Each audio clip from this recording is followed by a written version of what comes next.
Hi hello friends, എല്ലാവർക്കും സുഖമല്ലേ? എന്താണെന്നറിയത്തില്ല, ഈ ക്ലൈമറ്റിൻ്റെ ആണോ എന്നറിയത്തില്ല, അതോ വല്ല ഇൻഫെക്ഷനുമാണോ എന്നറിയത്തില്ല. എനിക്കും എൻ്റെ മോനും പനിയായി. അതുകൊണ്ട് ഞങ്ങളിങ്ങനെ വീട്ടിനകത്തിരിക്കുകയാണ്, എങ്ങും ഇറങ്ങാൻ പറ്റാതെ. വേറൊന്നുമല്ല, ഞങ്ങളെ ആക്രമിച്ചിട്ട് കൂടോത്ര ശക്തികൾ ആക്രമിച്ചിട്ട് എൻ്റെ പൂച്ചയ്ക്ക് അപകടം പറ്റി അതിങ്ങോട്ട് വരികയുണ്ടായി. അതിനെ കെയർ ചെയ്യാനുള്ള കടമ നമുക്കുണ്ടല്ലോ, അതുകൊണ്ട് നമ്മൾ കെയർ ചെയ്യുന്നു. പോകുന്നിടം വരെ പോകട്ടെ എന്ന് കരുതി. പക്ഷേ പാവം പൂച്ച മരുന്ന് കഴിക്കുന്നില്ല. അതിൻ്റെ വിഷമത്തിലാണ് ഞങ്ങൾ. അതിനെ കെയർ ചെയ്തുകൊണ്ടുള്ള കുഴപ്പമാണോ ഞങ്ങൾക്ക് പറ്റിയതെന്ന് അറിയില്ല. എങ്കിലും ആവട്ടെ, ഞങ്ങളും മരുന്ന് കഴിക്കുന്നുണ്ട്, പൂച്ചയ്ക്ക് മരുന്ന് കൊടുക്കുന്നുണ്ട്. പക്ഷെ അത് ഇടയ്ക്ക് കഴിക്കുന്നില്ല.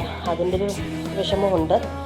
അപ്പോൾ ഈ ക്രൂരരായ മനുഷ്യർ ഏത് ലോകം വരെ പോകുമെന്ന് അല്ലേ? എന്ത് ചെയ്യാൻ പറ്റും? വിവരമില്ലായ്മ ഒരു കുറ്റകരമല്ലല്ലോ അല്ലേ? അവരുടെ അറിവില്ലായ്മ കൊണ്ട് അവർ ചെയ്യുന്നതല്ലേ അല്ലേ എന്ന് കരുതി ഇതൊരു മൃഗങ്ങളെ ഉപദ്രവിക്കുക, ബാക്കിയുള്ള കാര്യങ്ങൾ ശിക്ഷാർഹമാണ് എന്നുള്ളതാണ്. അതും കൂടി ഇതിനകത്ത് കൂട്ടിച്ചേർക്കാം. അവരങ്ങനെ എപ്പോഴും ചെയ്യാൻ ഇടയാവാതിരിക്കട്ടെ. പിന്നീട് ഈ വ്യക്തികളൊക്കെ തന്നെ എന്ത് പഠിക്കുമെന്നല്ലേ? ബുദ്ധി കൊണ്ട് മാത്രം ചിന്തിച്ച് മുന്നോട്ട് പോകാൻ പറ്റുമെന്നവർ കരുതരുത്. അത്രയേ ഉള്ളൂ. ഈ ഇവറ്റകളാരും, ഡിയർ ഫ്രണ്ട്സ്, മനുഷ്യൻ വഴിയിൽ കിടന്നാൽ പോലും തിരിഞ്ഞു പോലും നോക്കാത്ത ആൾക്കാരാണ്. അപ്പോൾ അങ്ങനെയുള്ളവരെ ചിന്തിക്കാമല്ലോ.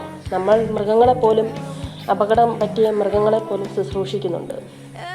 അപ്പോൾ നമ്മളുടെ മനസ്സ് എത്രത്തോളം വലുതാണെന്നുള്ളത് നമുക്ക് തന്നെ അറിയാമല്ലോ അല്ലേ?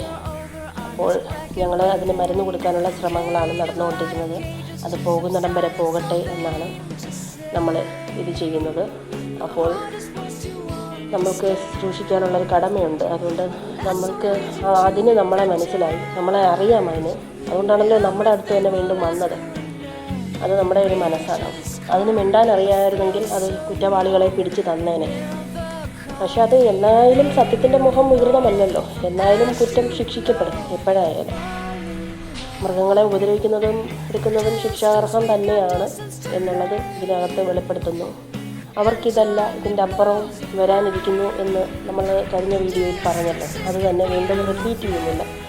അപ്പോൾ ഇതൊക്കെയാണ് ഈ നാട്ടിൽ നടന്നു വരുന്ന കാര്യങ്ങളൊക്കെ. എന്ത് മനുഷ്യരാണല്ലേ? അതെ, എന്ത് മനുഷ്യരാണ് എന്ന് പറഞ്ഞ് ഇരിക്കാനേ പറ്റുകയുള്ളൂ. പിന്നീട് അപ്പോൾ പൂച്ചയ്ക്ക് വേണ്ടി എല്ലാവരും പ്രാർത്ഥിക്കുക. ഞാനിതിന് യോജ്യമായിട്ടുള്ള ഒരു ക്യാപ്ചർ വീഡിയോ അല്ല ചെയ്യുന്നത്. കാരണം വീഡിയോ എങ്കിലും ഇച്ചിരി മനസ്സിന് വിഷമത ഉണ്ടാക്കുന്നതാകട്ടെ എന്ന് കരുതിയാണ് ഈ വീഡിയോ അതിനകത്തെടുത്തിട്ടത്. വോയിസ് മാത്രം വേറെയാണ് എന്നുള്ളതേ ഉള്ളൂ. പിന്നെ ഈ കൂടോത്ര ശക്തികൾക്കൊക്കെ വേണ്ടി നമുക്ക് മനസ്സുരുക്കി പ്രാർത്ഥിക്കാം എന്നുള്ളതേ ഉള്ളൂ. അല്ലാതെ നമുക്ക് വേറൊന്നും ചെയ്യാൻ പറ്റത്തില്ല. പക്ഷേ അവർക്ക് വരാനിരിക്കുന്ന ഭവിഷ്യത്തിൻ്റെ അളവ് കുറയ്ക്കാനും നമ്മൾക്ക് പ്രാർത്ഥിക്കാൻ പറ്റും. അതും കൂടെ നമുക്ക് ചെയ്യാം. കാരണം വരാനിരിക്കുന്നത് വൻ വിപത്താണല്ലോ. അതുകൊണ്ട് നമുക്ക് ഈ വീഡിയോ ഇപ്പം വൈൻഡപ്പ് ചെയ്യുന്നു. Thank you. അടുത്ത നല്ല വീഡിയോ ആയിട്ട് ഞാൻ എത്തും. എല്ലാവർക്കും സുഖമായിട്ടിരിക്കുക എല്ലാവരും. Thank you.